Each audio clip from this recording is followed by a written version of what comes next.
আমাদের সাংবাদিক ইউনিয়নের মধ্যে আমার মনে হয় যে রুহুল আমিন গাজীর মতো এরকম দৃঢ়চেতা সাহসী মানুষ আগের জামানে দু একজনকে দেখেছি, কিন্তু এই পর্বে রুহুল আমিন গাজীর চাইতে সাহসী মানুষ আমি আসলে দেখিনি।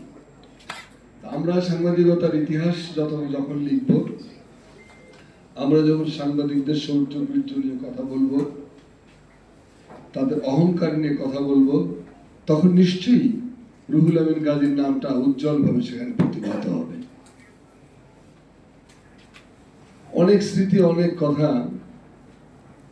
আমাদের যে ট্র্যাডিশনাল সাংবাদিক লিডারশিপ, আমাদের সাংবাদিকদের মধ্যে দুটো ব্যাপার আছে। একটা হলো যারা একেবারে লেখালেখি এবং তার নিজস্ব বিট এগুলো নিয়ে ব্যস্ত থাকে, আরেকটা হলো যারা সাংবাদিকদের নেতৃত্ব দেয়।